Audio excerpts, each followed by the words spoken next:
Now that we've had the opportunity to work some related rates problems on our own, I want to revisit related rates one last time and work some additional examples. Again, pay close attention to the process, but also just great practice for turning words into mathematics and learning how to model the mathematics that's being dealt with pictures, symbols, and so forth. So let's just work these additional 4 examples and then we'll do some more homework. A ladder 15 foot long leans against a vertical wall. Suppose that when the bottom of the ladder is feet from the wall, the bottom is being pushed toward the wall at a rate of 1/2 times x feet per second. How fast is the top of the ladder rising at the moment the bottom is 5 feet from the wall? So let's draw a picture. There's my wall, there's my floor, and here's my 15-foot long ladder. And again, if I am going to put this right triangle in the plane, I'm going to call any horizontal distance x and any vertical distance y. I know that my ladder is x feet from the wall and the bottom is being pushed toward the wall. So that tells me dx dt should be a negative value at a rate of 1/2 x feet per second. How fast is the top of the ladder rising? The top of the ladder rising should be a positive value, and I'm going to call that dy dt at the moment when the bottom is 5 feet from the wall. So x is a positive 5.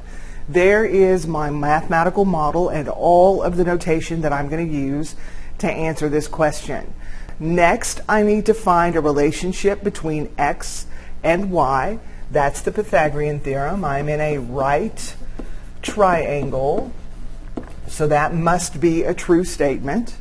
I want the relationship not just between x and y, but also the relationship between their rates of change with respect to time.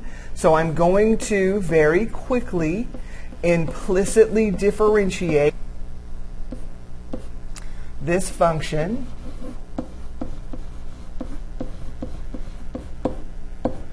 We have done this enough times that I'm not going to step by step talk about everything that I'm doing. We've done that enough times. I think you should all be able to get there with me. I'm going to fill in the values that I know. Now, I need to be careful because at the moment when x is 5 feet, I don't have a real number value for dx dt, but I can find that. I do know that dx dt when x is 5 is negative 1/2 times, which gives me negative 5 halves for dx dt. And they're asking me to find dy dt. I can use the Pythagorean theorem to find my value for y. When x is 5,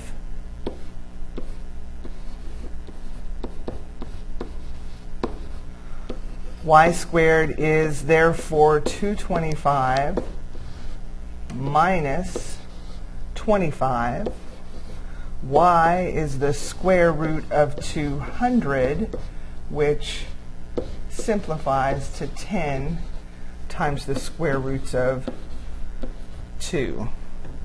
I'm going to erase that work to give myself some space, but you can leave it in your notes.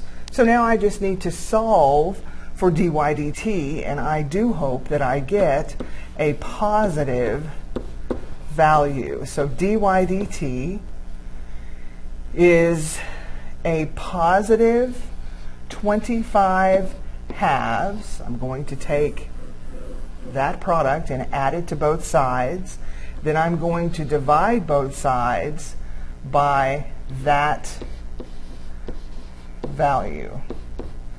This cleans up to 25 over 20 times the square roots of 2.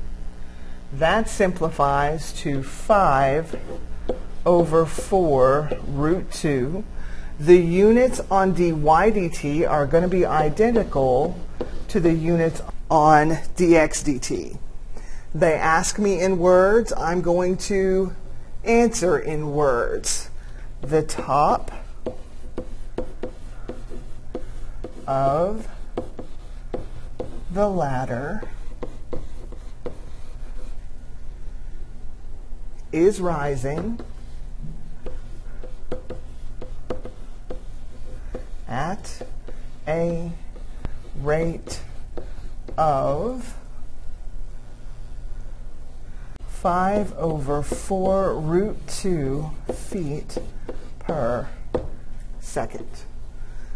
So again, we're going to be put in right triangles a lot. Remember, in a right triangle, you have a relationship between the legs and the hypotenuse. Remember, horizontally, it's helpful to call those things x. Vertically, it's helpful to call those things y. The rate at which we have horizontal change would therefore be dx dt in a related rates problem, and vertical change would be dy dt. You are always given at one particular moment in time some value, and you're going to use that value to find all of the other unknown values that you might need. Always keep in mind which variable you're solving for. Always keep in mind whether that variable should be positive or negative. You don't force it to be that way. It just should come out that way if you've done all of your calculus and algebra correctly. So another right triangle related rates problem. Let's see what this one is. A water trough is 12 feet long and its cross section is an equilateral triangle. So I have a trough. All of those measurements are the same. Its cross section is an equilateral triangle with sides 2 feet long. That's 2, that's 2, that's 2. And the water trough from here to here is 12 feet long. Water is pumped into the trough at a rate. So we're talking volume, 3 cubic feet per minute. Water is being pumped into, so the volume is increasing. That should be a positive rate of change, cubic feet per minute. How fast is the water level rising? So we have some water in here. I'm going to need to I'll call this H. So the water level rising will need to be dH dt. I could also call this distance, since it's not all the way up to the top, I could call that distance width. I'm probably going to need that when I find my volume. So dH dt should be rising, and the units on that would have to be feet per minute. How fast is the water level rising? When the depth of the water is 0.5 feet. You know, I like to deal with fractions rather than decimals, so that's equivalent. So there's the information that I can get from the words in this problem. I know I'm going to need to deal with the volume of this trough. This trough has, if I called, I'm getting a different color, if I called this the bottom of some triangular three-dimensional solid, then the area of that would be the area of that triangle, which is 1/2 the base, which I'm calling W, times the height, which I'm calling H, times the height of that whole three-dimensional solid, which here is a constant value of 12. This value of 12 never changes. H is going to be changing. W is going to be changing. So we have volume that is a product. That becomes 6. 6 times W times H is going to give me the volume of my water trough. So let's differentiate with respect to time. Pop my 6 out front and I have a product. So 1 D2 plus 2 D1. Things that are already floating through my head is I don't have a value for W. I only have a value for H. And I definitely don't have a value for dW dt. And they're asking for dH dt. So they tell me dV dt is 3. I don't have W. They're asking for dH dt. There's the variable I'm solving for. They tell me H is 1/2. And I don't have dW dt.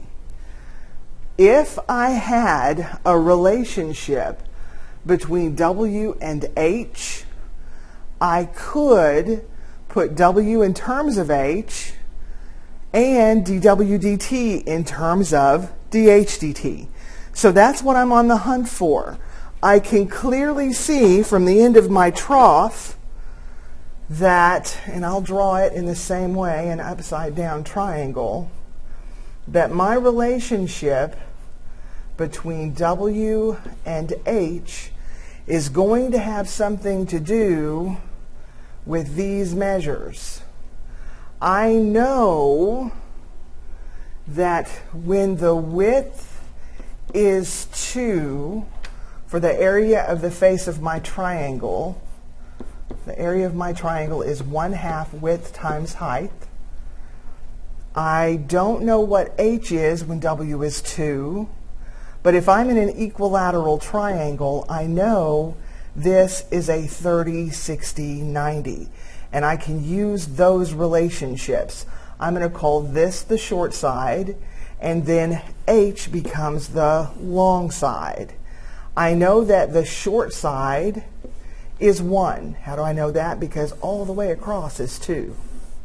The relationship between the short side and the long side of a 30, 60, 90 is that the long side is square roots of 3 times the short side, and the hypotenuse is twice the length of the short side, which makes sense because it tells me hypotenuse is 2.